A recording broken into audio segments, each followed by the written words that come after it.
뉴스쇼 화요일의 코너입니다. 라디오 재판정.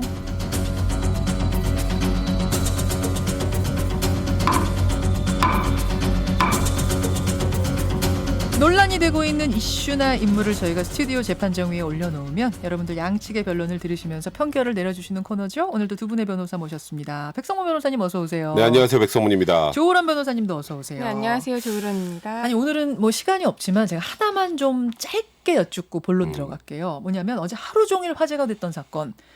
수도권의 한 고등학교에서 벌어진 여교사와 남학생 사이의 성추문 그리고 폭행 사건이었어요. 참 이게 저는 뭐 보면서 영화인가 현실인가 싶던데 조 변호사님 어떤 사건이죠? 일단 수도권의 한 학교에서 40대 여교사 A씨가 남학생 B군과 1년 가까이 만남을 가지면서 이제 수차례 성관계를 가진 혐의를 현재 받고 있어요. 그러니까 이게 아동 청소년의 성보호에 관한 법률 위반인지 아닌지 여부에 대해서 조사를 받는 것으로 알려져 있는데 선생님은 40살, 그러니까 40대 40대라고 여교사고 알려져 있고요. 남학생은 17살? 지금 나이가 정확히 알려져 있지는 않은데 만 16세 이상으로 알려져 있습니다. 만 16세 이상. 그런데 이 사건이 알려진 게 이렇게 뭐 둘이 만남을 가졌다라고 해서 알려진 것이 아니라 여교사 A씨가 남학생 B군으로부터 폭행을 당했다고 경찰에 신고를 했기 때문이에요. 폭행으로 신고를 했어요. 네. 그러면서 알려져서 조사를 하다 보니까 부적절한 만남이 있었다라는 게 이제 경찰 수사 단계에서 밝혀지게 된 것입니다. 참 복잡해요. 저는 이 반전을 듣고도 또 한 번 놀랐는데 아무튼 이런 식으로 제자와 교사가 성관계를 맺는 사건이 과거에도 있었어요. 과거에도 심심치 않게 있었습니다. 나와요. 여교사뿐만 아니라 뭐 남교사도 있었고요. 예. 심심치 않게 있었는데 이게 올해부터는 예전에는 13세 이상인 경우에는 뭐 그러니까 강제력을 동원한 뭐 강간이나 강제추행인 경우에는 처벌했고 강제력이 없고 뭐 서로 사랑하는 사이였다. 합의된 성관계였다라고 하면 처벌을 할 수가 없었어요. 그런데 이제 올해부터는 무조건 만 13세부터 만 16세 사이에서 이제 19세 이상 성인이 성관계를 하면은 의제강간이라고 해서 무조건적으로 처벌을 하고 있습니다. 그게 무슨 말이에요? 그러니까 사랑하는 사이였다고 하든 안 하든 그것과 상관없이 피해자가 16세 미만 나이로 이제 만 결정이 16세 되는 둘 겁니다. 중에 네. 어린 쪽이 만 16세 이하면 그거는 사랑이라는 게 성립될 수 없다. 그럼 상대방 이렇게 보는 거예요. 이제 그 성관계한 상대방은 19세 이상이어야 됩니다. 성인이어야 되고. 예, 그 두 가지 기준에 맞으면 이제 폭행이나 협박이 없어도 예. 무조건 이제 의제강간죄로 처벌이 되는데 무조건. 이번 사안은 이제 이 남학생이 뭐 16세 이상이니까 네. 16세 이상이면 일단은 묻지도 따지도 않고 처벌은 못 하고 이제는 소위 말해서 아까 강제력 같은 것들이 있었는지 예. 이제 이런 게 문제가 될 텐데 그게 없었다면 예. 기존에 있었던 그 선생님과 학생 사이에 무죄가 나왔던 여러 사건들 뭐 사랑해서 예. 그랬다는 등 뭐 예. 이런 것들이라면 처벌을 못 할 수 있죠. 만 16세가 넘어가면 이제 사랑이냐 강압이냐 요거를 확인하는 과정이 그렇죠. 필요하고 이번 건 같은 경우에는 뭐 폭행이 거기에 얽혀버렸으니까 사랑이다 아니다 따지기는 어려운 근데 이제 상황. 폭행을 행사한 사람이 여교사였다면 좀 모르겠는데 이게 남학생이 여교사를 폭행한 사건이다 보니까 예. 이게 강압적으로 성관계를 했다라는 걸 입증하는 게 더 쉽지 않은 상황이 아닐까. 이번 사안도 조심스럽습니다만 이 성범죄 관련해서는 징계는 모르겠는데 예. 이게 처벌까지 가긴 좀 쉽지 않을 것 같다는 생각입니다. 그렇군요. 하여튼 이런 사건이 나올 때마다 사랑이냐 아니냐 처벌이냐 아니냐 이게 워낙 많아서 이번에 한번 기준을 다시 듣고 갔어요. 여기까지가 관심을 모으고 있는 사건 이야기였고 재판정 주제는 따로 있습니다. 먼저 주제부터 외치고 시작할게요. 사랑제일교회에 손해배상을 청구한 상인들이 있습니다. 이분들 과연 배상을 받을 수 있을까요? 없을까요? 바로 이겁니다. 백 변호사님. 네. 지금 서울시에서는 정광훈 목사한테 그 사랑제일교회한테 구상권 청구한다 이런 방침이죠. 네, 맞습니다. 요거는 돼요? 서울시뿐만 아니고요. 국민건강보험공단에서도 이제 뭐 치료비나 검사 관련해서 지금 구상권을 청구한다는 방침인데 뭐 거의 수십억 원에 이를 거라는 얘기가 있어요. 네. 물론 이제 지금 서울시 국민건강보험공단에서 청구하는 구상권 청구 역시 인과관계, 그 손해 액수와 저 사랑제일교회 행동 사이 인과관계가 인정이 돼야 이제 구상권 청구가 받아들여질 텐데 결국 그 구상권 청구의 핵심은 지금 서울제일교회가 사랑제일교회가 잘못했다는 건 다 압니다. 그죠? 근데 이 잘못과 지금 나와 있는 여러 손해 사이의 인과관계를 어디까지 입증할 수 있는지가 결국 핵심이 될 거고요. 일부는 충분히 인정될 수 있다고 봅니다. 주변 상인들까지 구상권을 청구한 상황. 과연 손해배상이 받아들여질 것인가 못 받을 수 없을 것인가. 저희가 입장을 나눠드렸어요. 조 변호사님 어느 쪽 택하셨습니까? 인과관계 입증이 힘들기 때문에 좀 받기 어렵지 않을까. 가 쪽을 입장입니다. 맡으셨어요. 백 변호사님은 지금 뭐 거기 상점 160개 중에 150개 정도가 지금 이 손해배상 청구에 참여했다고 하는데 다른 케이스와 달리 이 케이스는 어느 정도 인과관계 입증이 가능하다. 그래서 저는 전부 다까지는 모르겠지만 최소 일부는 충분히 손해배상을 받을 수 있다 쪽입니다. 받을 수 있다. 아니 손해배상 받으려면 조건이라는 게 있잖아요. 그렇죠. 조 변호사님은 그 조건에는 맡기가 일단 4가지 요건을 우리가 생각을 해볼 수가 있어요. 손해배상을 청구를 하려면. 네. 일단 그 사랑제일교회 측의 위법성이 인정이 돼야 되고요. 또 그 측에 고의나 과실이 있어야 되고 손해가 있어야 됩니다.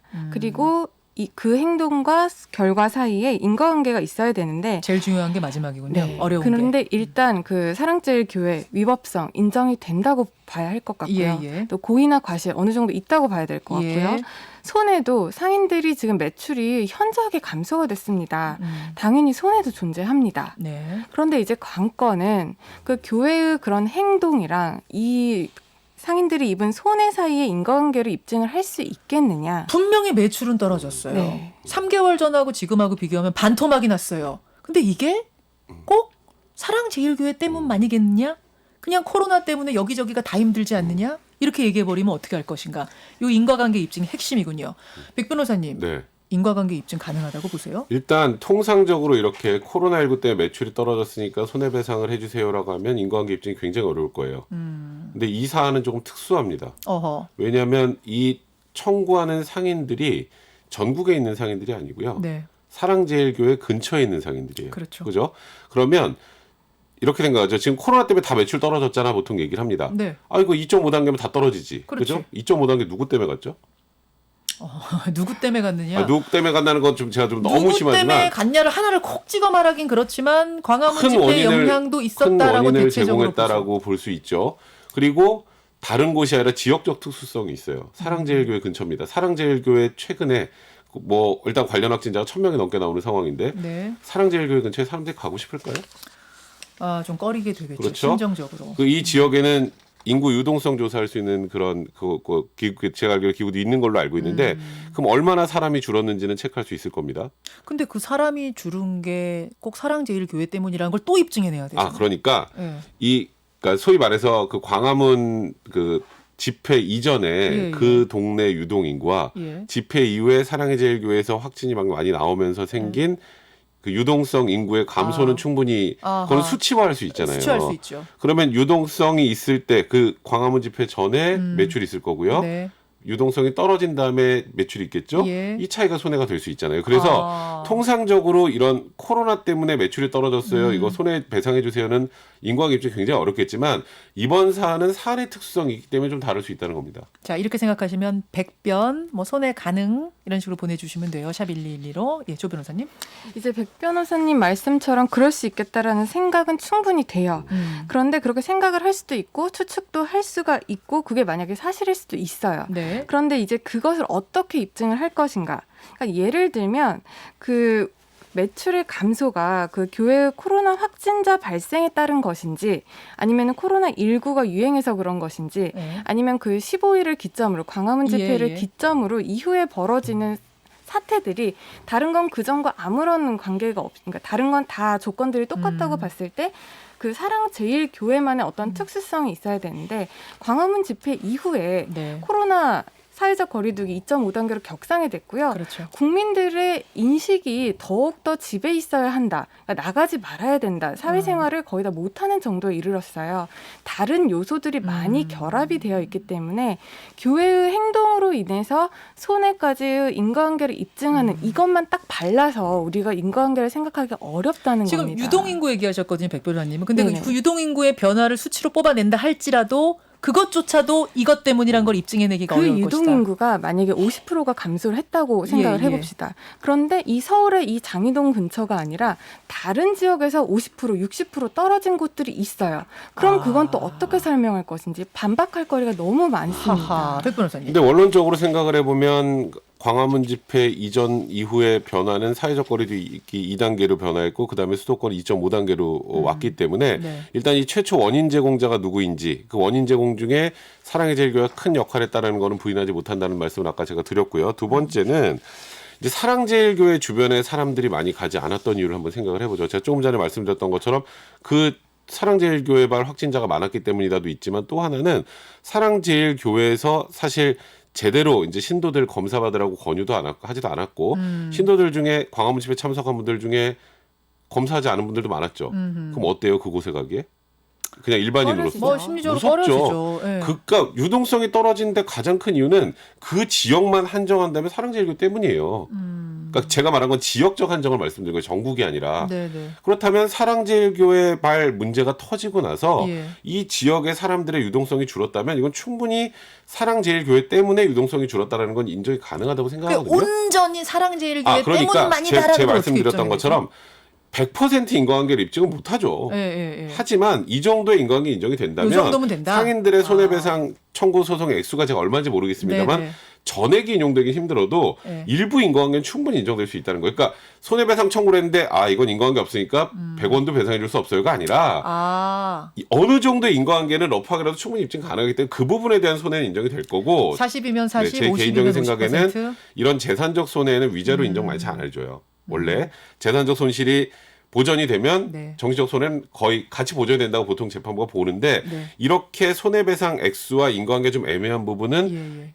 저 위자료를 인정해 주는 경우가 종종 있거든요. 이제 그렇게 해서라도 어느 정도의 배상은 받을 수 있다고 생각하는 주 겁니다. 변호사님은 네. 이 정도도 일부도 힘들 거라고 보세요? 어렵다고 생각을 합니다. 왜냐하면 이렇게 특수한 상황이기 때문에 인정을 해줘야 된다라고 말씀을 하시지만 이 특수한 상황이라는 걸 입증을 해내기가 법적으로 입증을 해내기가 굉장히 어렵습니다. 이와 심리적으로는 유사한 얘기가 돼도 심리적으로는 충분히 가능하고 네, 가능해야 할 것 같은데 네. 이제 이걸 법적으로 입증하는 문제에 있어서는 좀 다른 얘기라고 볼 수가 있어요.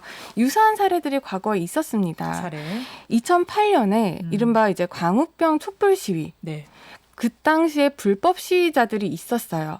그래서 불법 시위자들이 그 광화문 일대를 뭐 점거를 하고 농성을 하니까 일대 상인들이 피해를 많이 입었습니다. 그때 이제 신고 안 하고 하는 분들이 일부 있었군요. 네, 예. 불법 집회를 하면서 그렇게 영업 방해를 하다 보니까 상인들이 172명이 이 시위로 인해서 도로가 봉쇄되고 어허. 영업에 큰 타격을 입었다라고 해서 손해배상 청구를 했습니다. 예, 예. 그런데 이제 그때에도 법원이 이제 이 상황만으로는 손해배상과의 인과관계를 입증하기 어렵다. 왜냐하면 다른 사유들이 충분히 껴있을 수가 있었고 아하. 그 당시에는 또 이제 집회의 자유 문제도 말씀을 했지만 네. 이런 여러 가지 상황들이 있었기 때문에 그 특수한 상황과 이 손해 사이의 직접적인 인과관계를 인정하기가 어렵기 때문에 이미 그런 판례가 있다. 이미 자, 여기에 그런 대해서 판례들이 있습니다. 30초 백 변호사님. 그거는 이 사안을 만약에 광화문 상인들이 이 광화문 8.15 집회 때문에 문제 제기를 하는 거라면 지금 조으론 변호사님 말씀이 전적으로 맞죠. 네. 그죠? 그 같은 집회 상황. 이거는 그거랑 좀 별개고요. 사랑제일교회 주변에서 집회가 있어서 예를 들어서 그것만으로 온전히 매출이 떨어졌는지 입증하기가 어렵다고 했던 거지만 이번에는 그때보다 매출 폭도 크고요. 그러니까 떨어진 폭도 손실 크고 폭이. 그리고 이거는 사랑제일교회에서 감염자가 많이 나오고 제대로 당국에 협조하지 않아서 사랑제일교회발 확진이 많아지면서 사람들의 유동인구가 줄어드는 것이기 때문에 이거는 아까 그 부분과 이 인과관계 측면에서 보면 좀 다른 부분이 있어요. 그래서 저는 이 부분만큼은 어느 정도의 배상은 충분히 가능하다 이렇게 판단을 합니다. 케이스가 다르다고 보신 거예요. 자, 여러분이 내린 결론은 아마 심리적인 부분도 많이 법적인 부분 말고도 네. 심리적인 것도 여러분의 투표에 작용을 한 것 같습니다. 88%대 12%. 손해배상 받을 수 있다 혹은 받아야 한다 쪽의 손을 들어주셨습니다. 이렇게 결론이 났네요. 여러분들이 내린 인과관계 결론. 입증이 조으론 변호사 말씀하면 쉽진 않습니다. 쉽진 않아 보여요. 쉽진 않은데 네. 그래도 이거는 뭐 어느 정도의 손해배상은 받아야 그러게. 되는 상황이 아닐까. 아마 청취자분들도 그렇게 생각하신 것 같아요. 억울한 상인들은 없어야죠. 여기까지 오늘 두 분과 말씀 나눠보죠. 고맙습니다. 네, 고맙습니다.